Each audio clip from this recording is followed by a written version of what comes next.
इंसान के इतिहास में हिम्मत और जिंदा रहने की न जाने कितनी ही कहानियां हैं, लेकिन एक कहानी ऐसी है जो इन सब से बिल्कुल अलग है।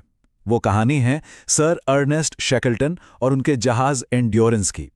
आज हम इतिहास की सबसे बड़ी सर्वाइवल स्टोरी को समझने की कोशिश करें। तो जिंदा बचने की सबसे महान कहानी आखिर है कौन सी?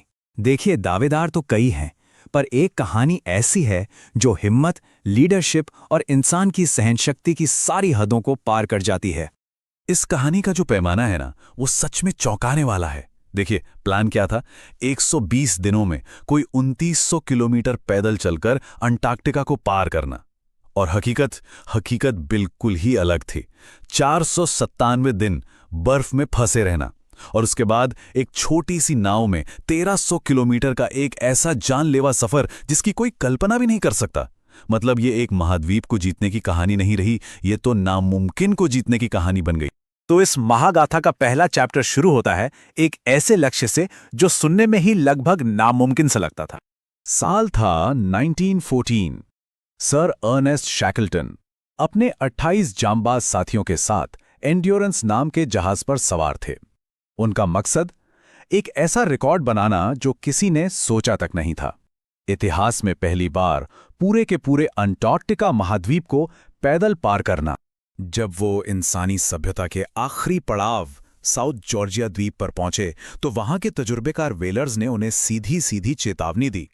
उन्होंने कहा, आगे के हालात बहुत बहुत ज्यादा खतरनाक हैं, वापस लौट जाओ। लेकिन शैकल्टन का इरादा तो पक्का था। उन्होंने इस चेतावनी को नजरअंदाज कर दिया। और शैकल्टन का यही फैसला कहानी के दूसरे चैप्टर की शुरुआत करता है। एक ऐसा चैप्टर जहां उनका वो महान सपना अब बर्फ और अंधेरे के एक भयानक बुरे सपने में बदलने वाला था। दिसंबर 1914 में जैसे ही वो वेंडल सागर में दाखिल हुए, उनका सबसे बड़ा डर सच हो गया।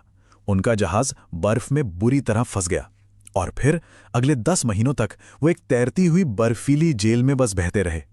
हर दिन वो बर्फ के दबाव को अपने जहाज की लकड़ियों को चीरते हुए सुनते थे। और आखिर में नवंबर 1915 में एंड्योरेंस ने हार मान ली और हमेशा के लिए उस बर्फीले पानी में समा गया। जैसे ही उन्होंने अपने टूटते हुए जहाज को छोड़ा, क्रू के एक सदस्य टॉम मैकलॉयड के शब्द मानो सबकी निराशा की आवाज बन गए। उन्होंने कहा, मुझे नहीं लगता अब हम अपने घर कभी वापस जा पाएंगे। जहाज के डूबने के साथ ही कहानी का तीसरा चैप्टर शुरू होता है। अब वो खोजकर्ता नहीं थे, बल्कि एक तैरती हुई बर्फीली जेल के कैदी थे, और उनकी जंग सिर्फ और सिर्फ जिंदा रहने की थी। अब मिशन पूरी तरह से बदल चुका था। अंटार्कटिका को पार करना भूल जाओ, अब बस जिंदा रहना था। उन्होंने तैरती बर्फ पर ही अपना कैंप बना लिया। बहुत कड़े फैसले लिए गए। हर आदमी सिर्फ 2 पाउंड यानी 1 किलो से भी कम निजी सामान रख सकता था। इसी मुश्किल में फोटोग्राफर फ्रैंक हर्ली ने इतिहास के लिए 150 कीमती तस्वीरें बचाईं। खाने के लिए वो सील और पेंगुइन का शिकार करते थे। और इन नामुमकिन हालात में सिर्फ और सिर्फ शैकल्टन की लीडरशिप ने ही उस टीम को टूटने से बचाए रखा। महीनों तक वो उस बर्फीले समंदर में यूं ही बहते रहे, और फिर एक दिन उन्होंने वो देखा जिसे वो शायद कभी नहीं भूल सकते थे। दुनिया से उनका आखिरी संपर्क, उनका जहाज एंड्योरेंस, हमेशा हमेशा के लिए उनकी आंखों के सामने से ओझल हो गया। ये सिर्फ एक जहाज का डूबना नहीं था, ये उनकी आखिरी उम्मीद का डूबना था। और जब लगा कि इससे बुरा क्या होगा, तभी उनकी मुसीबतें एक नए लेवल पर पहुंच गईं। कहानी के चौथे चैप्टर में जिस बर्फ पर वो जी रहे थे, वही उनकी दुश्मन बन गई। वो टूटने लगी, और उन्हें अपनी जान बचाने के लिए उन छोटी छोटी नाव में बैठकर समंदर से जूझना पड़ा। 497 दिन, सोचिए, लगभग 500 दिनों तक बर्फ में फंसे रहने के बाद उन्होंने कुछ ऐसा महसूस किया जो वो लगभग भूल ही चुके थे, अपने पैरों के नीचे ठोस जमीन। लेकिन ये कोई बचाव नहीं था, ये तो बस एक और पड़ाव था। जब उनकी बर्फ की चादर टूटकर बिखर गई, तो उन सभी 28 लोगों ने अपनी जिंदगी 3 छोटी छोटी नावों के भरोसे छोड़ दी। 5 दिनों तक उन्होंने उस जानलेवा बर्फीले समंदर और तूफानों का सामना किया, और आखिरकार एक सुनसान चट्टानी द्वीप एलिफेंट आइलैंड पर पहुंचे। और अब आता है कहानी का 5वां और सबसे रोमांचक चैप्टर, दुनिया के सबसे खतरनाक समुद्र को पार करने की एक ऐसी कोशिश जो सुनने में ही नामुमकिन लगती थी। देखिए, एलिफेंट आइलैंड कोई सेफ जगह नहीं थी। ये तो बस एक वीरान चट्टान थी जो किसी भी शिपिंग रूट से कोसों दूर थी। ये कोई पनाहगाह नहीं, बल्कि एक जेल थी, एक ऐसी जेल जहां से बच निकलना नामुमकिन था। और यहीं पर शैकल्टन ने एक ऐसा प्लान बनाया जो पागलपन से कम नहीं था। पहला कदम, एक छोटी सी नाव और 5 लोगों के साथ 1300 किलोमीटर का जानलेवा समुद्री सफर तय करना। दूसरा, साउथ जॉर्जिया द्वीप पर उतरना। तीसरा, उस द्वीप के अनजान बर्फीले पहाड़ों को पैदल पार करना जिसका कोई नक्शा तक नहीं था। और आखिरी, सबसे मुश्किल काम, पीछे छूटे 22 लोगों के लिए बचाव लेकर वापस लौटना।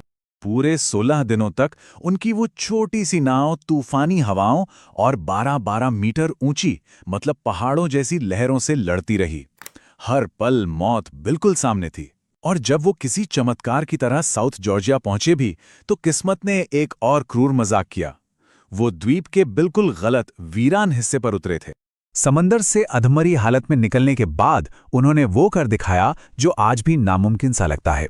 बिना किसी सही गियर के, भूखे प्यासे और थके हुए वो 36 घंटे लगातार चले और उस द्वीप के बर्फीले पहाड़ों और ग्लेशियरों को पार करने वाले इतिहास के पहले इंसान बने। और अब हम इस कहानी के आखिरी और सबसे शानदार बिट चैप्टर पे पहुंचते हैं। वो चैप्टर जहां हर एक जान को बचा लिया गया। उधर एलिफेंट आइलैंड पर शैकल्टन के डिप्टी फ्रैंक वाइल्ड हर एक सुबह फंसे हुए लोगों से बस एक ही बात कहते थे, अपना सामान बांध लो दोस्तों, बॉस आ जा रहे हैं। ये सिर्फ शब्द नहीं थे, ये उम्मीद की वो किरण थी जिसने सबको जिंदा रखा था। और फिर 30 अगस्त 1916 को 4 लंबे महीनों और 3 नाकाम कोशिशों के बाद दूर क्षितिज पर एक जहाज दिखाई दिया। शैकल्टन ने बर्फ को चीर दिया था। वो वापस आ गए थे। और अंत में वो आंकड़ा जो सबसे ज्यादा मायने रखता है वो ये है, 28 लोग इस सफर पर निकले थे और इतनी अविश्वसनीय मुश्किलों के बावजूद सभी 28 लोग वापस लौटे। एक भी जान का नुकसान नहीं हुआ। तो आखिर में एक सवाल जो सोचने पर मजबूर करता है, जब कोई मिशन अपने असली लक्ष्य में तो नाकाम हो जाए लेकिन हर एक जान बचा ली जाए, तो क्या इसे एक असफलता कहेंगे या फिर ये नेतृत्व और इंसानी जज्बे की सबसे बड़ी सफलता है?